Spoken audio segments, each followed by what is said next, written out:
Hello everyone, welcome back to the channel. Musa Gaming here, and welcome back to another episode of Unofficial Commander Spotlight, featuring Tomyris, Queen of the Masagete. I don't know if I actually said that right. Hopefully I did. Please correct me in the comment down below if I actually did. And also, while you're at it, if you can be so kind to go ahead and subscribe me for the channel, I'll be really appreciated. But let's just jump right to Tomyris. So Tomyris is a single target damage dealer that also does a ton of debuff with a new mechanism that is introduced with her called Poison. Now, nowadays in Season of Conquest, you'll also see another commander called Hermon Prime use Poison as well, but then again, at the time of Tomyris' release, Tomyris was the only commander that was using Poison mechanics for a very long time.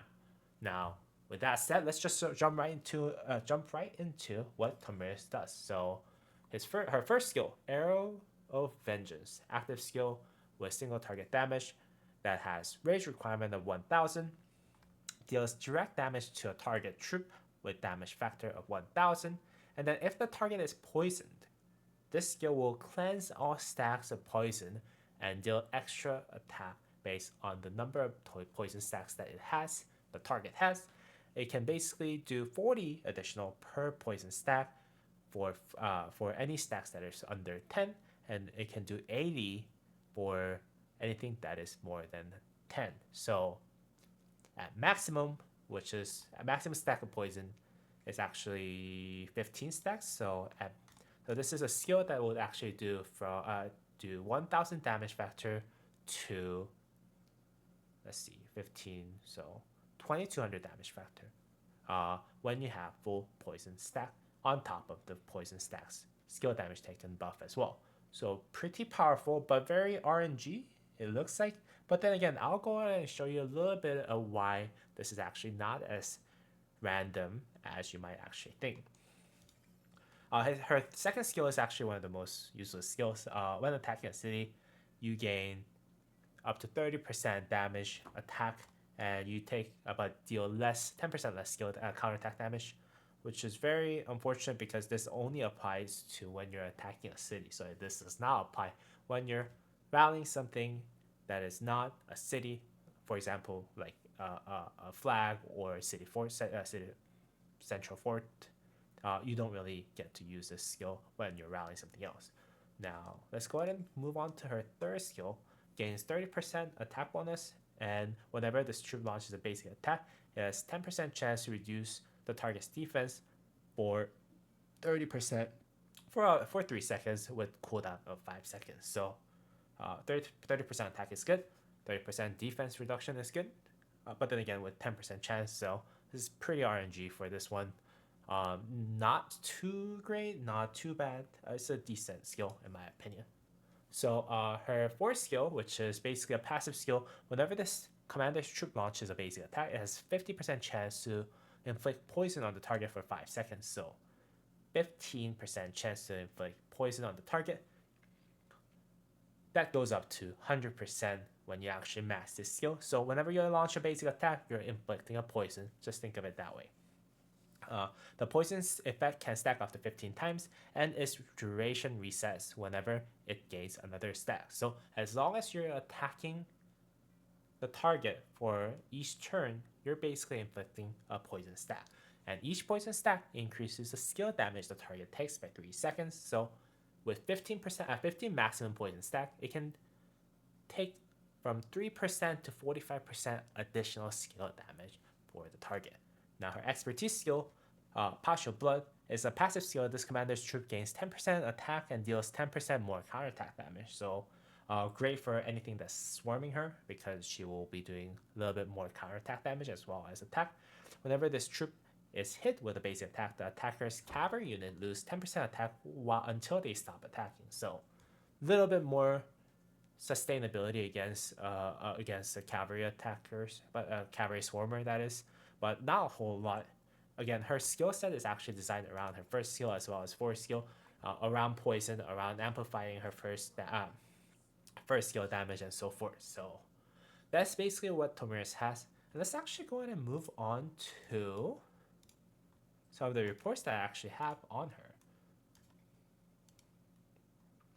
So When paired with another Archer Rally commander that is available for you in KVK Season 2, Tomyris actually is one of the few commanders that can afflict full 15 stacks of poison before activating her first skill. You can see that from turn 1 to turn 15, Tomyris can actually stack her poison, and after the first skill, the active skill of Edward Woodstock actually hits, and then Tomyris would actually activate her skill, and then this actually goes on to allow her to be able to actually inflict those poison stack for almost maximum stack for every time that she's using the skill. So don't worry too much about whether or not you can actually stack more than 10 times. In most cases, you will, because you're most likely going to be using Tomyris with Edward Woodstock and Edward Woodstock only. So that's basically what I found out through this report. Let's just go ahead and jump right into where you can actually get Tomyris. Tomyris is one of the few commanders that you can actually acquire through Mighty's Governor event. I believe you can actually get Tomyris before KVK 2 season, so you'll be able to stack up Tomyris' sculptures a little bit before your KVK 2 starts, if I remember correctly. But then again, she's one of the few commanders that are available for you through Mighty's Governor event in KVK 2. Now, Tomyris also has some relic buffs from Museum that can make her a little bit more useful in Season of Conquest / late game. I believe she should be towards the end, unless I unlocked her for some reason. There you go. So her relics will actually give her 10% march speed as well as 15% archer health. Actually, this is one of the better relics that you can actually find in Rise of Kingdoms, because it will give her 15% health, and march speed is very, very needed for archers. But most of the times, the archer commanders that were released lately were so strong that there has been no place for Tomyris so far. But then again, her relics, in objectively speaking, are pretty good. So, but don't use Tomyris if you have more than enough commanders that are available for you in Season of Conquest in Rise of Kingdoms. Now, this is how you get Tomyris. This is how you can amplify her damage, her health, as well as movement speed. When you actually enter Season of Conquest, let's go ahead and move on to the tier maker to see where you can use Tomyris. Now, on the tier maker, on the field, you really don't use Tomyris, in my opinion. But if you have to use her, I think using her with Edward Woodstock is probably the best, with Edward Woodstock primary, because of the fact that her second skill, her active skill, really needs the time for you to stack the poison, and the only way that you can do that is by using Edward Woodstock as primary and have the rage reduce after using Edward Woodstock's ability. Edward Woodstock's first skill actually reduces his own the commander pair's own rage by 300 after using his active skill, which allows Tomyris to stack another 3 turns of poison, which will kind of ensure that 10 stack of poison almost all the time. So if you're trying to use Tomyris on the field, I believe the best recommendation for you is Edward Woodstock, and that goes the same way with Rally. So Edward Woodstock is a single target damage nuker that does a ton of damage, but does have a little bit of drawback because he does require 1350 rage instead of 1000 rage requirement.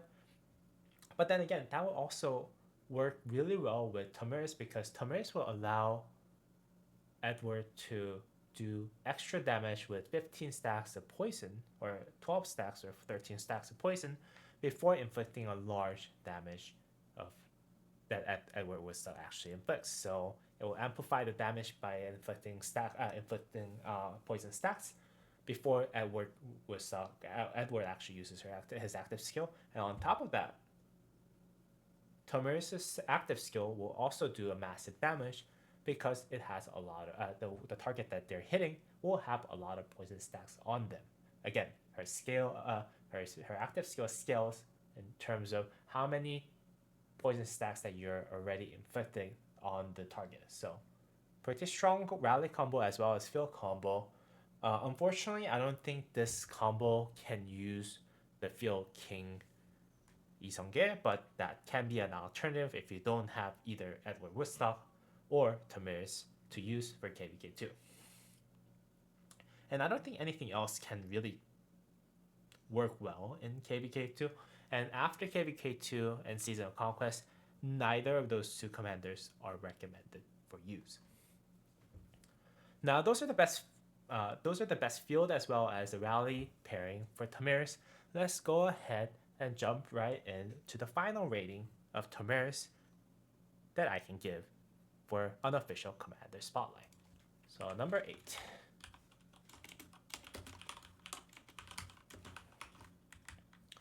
So for Tomyris, I'll actually give Tomyris a 3-star. I would comment the best rally in KVK2 with Edward Woodstock, but lacks versatility. So Tomyris is really strong when you can actually use her with Edward Woodstock in a rally in KVK2. They'll both do massive damage. They'll inflict extra skill damage because of the poison, and also Tomyris will be able to fully utilize her poison stacks with whooping 2200 potential maximum skill damage, as well as amplifying the Edward Woodstock's damage. But then again, those higher rage requirement makes Tomyris and Edward Woodstock very unusable on the field, just because in field you really have to focus on hitting and running after you use your rage cycle. So unfortunately, Tomyris and Edward Woodstock, because they do require a lot more rage than normal any other marches in KVK2, I don't think they are really usable on the field. So hence, I gave Tomyris a 3-star because of the fact that she lacks versatility. Now, what do you think about my ratings on Tomyris? Do you agree with it? If so, go ahead and drop a thumbs up down below on the video. And if you found this video useful, please go ahead and subscribe to the channel. And as always, I'll see you on the next video.